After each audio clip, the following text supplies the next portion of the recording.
Hey guys, Weta built a king's ransom of amazing and beautiful objects and technology for Ghost in the Shell.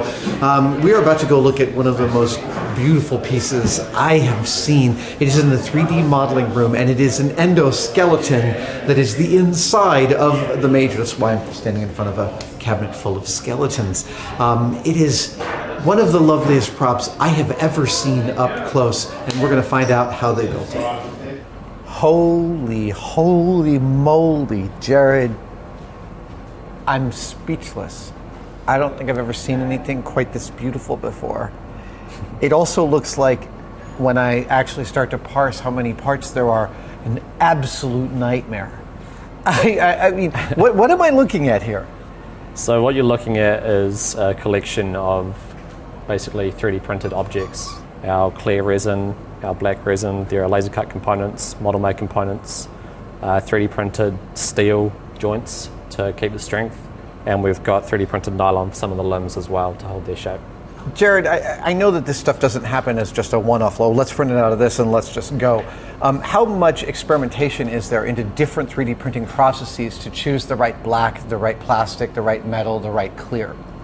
So regarding that, most projects that we do here, we will usually run through a paint finish. But for something like this, we went through about a month of testing the different materials to try and make sure that we're going to get something that had the look we were going for. Yeah. The director would come in and approve different samples and would have different finishes on them for him to pick and choose from. And then we also did some of our own internal film tests to see what it would look like on camera as well, once we had some parts that really looked like they were coming together.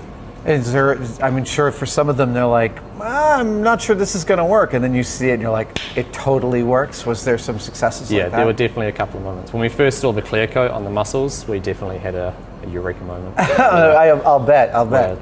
How many separate parts are in this exoskeleton?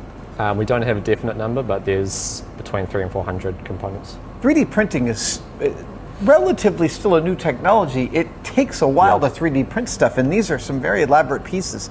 How much time did it take to print all these? This was hundreds of hours of printing, just given how long it takes to print something that's got this resolution of detail and the number of components in it as well. Did you make just one for the film, or was there more than one? This is a one-off. This is a one-off. Is this the final product, or is there any more to it that we're not seeing right now?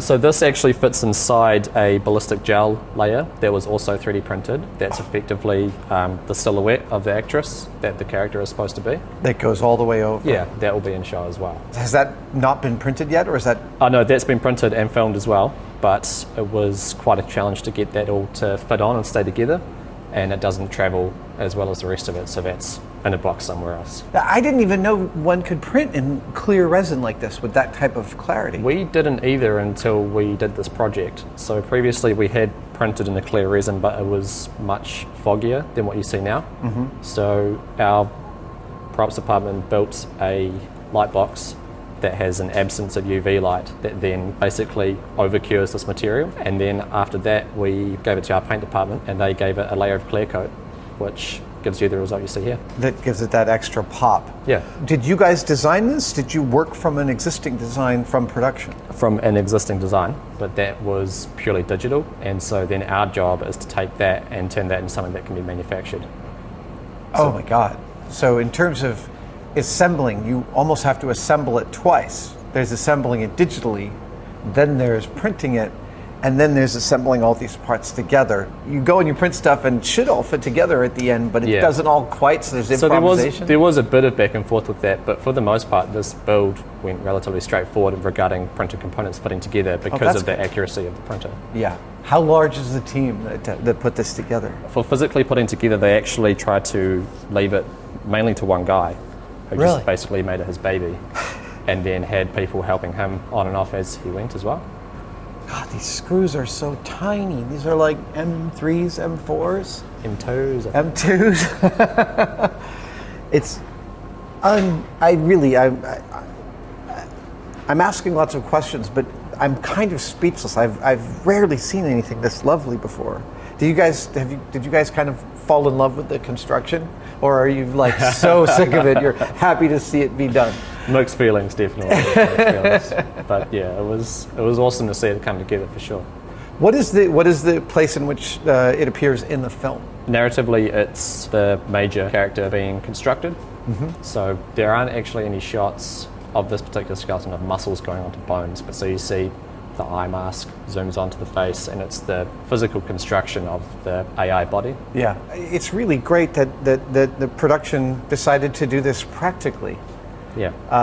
Obviously, this is exactly the kind of thing one could do in CG, but the fact that they made it practically, that has a veracity to it on film, I know that you can't match. Yeah, that makes it a very exciting project for us because we're the physical side of things versus this project could have just gone to a digital firm who would have chucked it all together from that initial file. But yeah, for us to get a project this challenging where we get to create something as complicated as this is pretty exciting. Well, it also raises the stakes because you want it to be incredibly beautiful. Digital, yeah. Yeah, that's intense. I would say that you met the challenge admirably. Oh my gosh, these stick parts are incredible.